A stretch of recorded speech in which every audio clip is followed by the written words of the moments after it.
حضرت لقمان حکیم نے اپنے بیٹے کو کہا 3 نصیحتیں تجھے کرنے لگا ہوں، یہ 3000 نصیحتوں کا خلاصہ ہے، اور ان میں بھی 2 کو یاد رکھنا، 1 کو بھول جانا۔ تو بیٹا ہمہ تنگوش ہو گیا، تو حضرت لقمان بولے جو نیکی کی ہے اس کو بھول جانا، جو نیکی کی ہے اس کو بھول جانا، اور موت کو اور اپنے رب کو یاد رکھنا۔ یہ میری ساری نصیحتوں کا خلاصہ ہے۔ جو نیکی کی ہے وہ بھول جانا، چاہے وہ کسی شخص کے ساتھ کی ہے، چاہے وہ نیکی عبادت کی صورت میں ہے، چاہے وہ ریاضت کی شکل میں ہے، خدمت انسانی ہے، کسی رشتہ دار کے ساتھ نیکی کی ہے، تو کہا بھول جانا جس طرح کی ہوئی نہیں ہے۔ حضرت معاذ بن جبل رضی اللہ تعالیٰ عنہ حضور کے روضہ انور کے سامنے بیٹھ کے رو رہے تھے۔ حضرت عمر گزرے تو پوچھا اے معاذ کیوں رو رہے ہو؟ کہا صاحب مزار کا ایک فرمان یاد آیا جس نے رلا دیا۔ کہا وہ کیا فرمان ہے؟ کہا ایک دن حضور نے کہا تھا ادنا سی ریا بھی شرک ہے، تھوڑی سی ریاکاری بھی شرک ہے۔ اللہ صرف اس عمل کو قبول کرتا ہے جو محض اس کے لیے کیا جائے۔ تو نیکی خالص اللہ کے لیے کریں گے تو قابل قبول ہے۔ اللہ تعالیٰ غیرت والا ہے، وہ کسی اور کو اپنے ساتھ شریک ہونا پسند نہیں کرتا۔ تو جب بھی نیکی کرو، یہ سلس دین ہے، انما الاعمال بالنیات۔ اس حدیث کو علماء نے کہا تیسرا حصہ دین کا اس میں ہے کہ اعمال کا دار و مدار نیتوں پہ ہے۔ نیت کا خالص ہونا شرط ہے، ورنہ محنت بھی کی، سجدے بھی کیے، خیراتیں بھی کی، سب کچھ کیا، لیکن نامہ اعمال میں 0 کو ہوگا۔ کیتی کتری پئی کھو محمد تے سکہ بنیا زردہ۔ تو ریاء سے بچنے کی تلقین کی گئی۔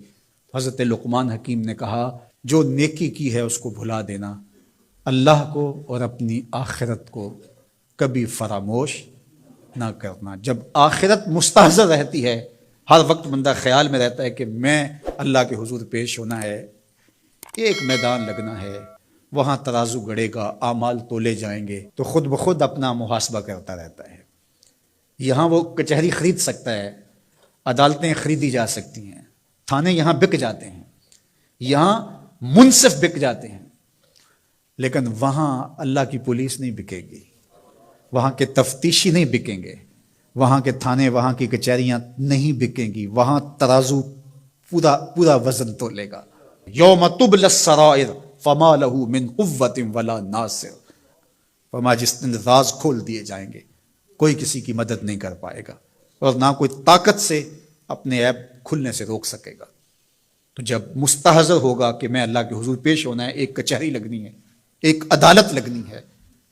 آج مکار آدمی، جھوٹا آدمی، خائن آدمی، بد کردار آدمی بچ کے نکل جاتا ہے، عدالتوں کو چکمے دے جاتے ہیں، لوگ عدالتیں خرید لیتے ہیں، دھمکا لیتے ہیں، سب کچھ ہو جاتا ہے اس دنیا میں۔ طاقتور کی کوئی بات نہیں کرتا، کمزور پھٹے چڑھا دیے جاتے ہیں، لیکن ایک عدالت ایسی لگنے والی ہے جہاں انصاف ہوگا، جہاں عدل ہوگا۔ تو اس لیے کہا کبھی اس کو فراموش نہیں کرنا، اور دوسرا اپنے رب سے کبھی بھی غافل نہیں ہونا۔ اپنے رب سے جو غافل ہو جاتا ہے وہ زندگی کے مقصد کو کھو بیٹھتا ہے۔ اور اسی کو رومی کہتے ہیں دنیا ہے یہ چیز، دنیا از خدا غافل بدن۔ دنیا کیا ہے؟ کہا سونے چاندی ہیرے جواہرات کا نام دنیا نہیں ہے، خدا سے غافل ہو جانے کا نام دنیا ہے۔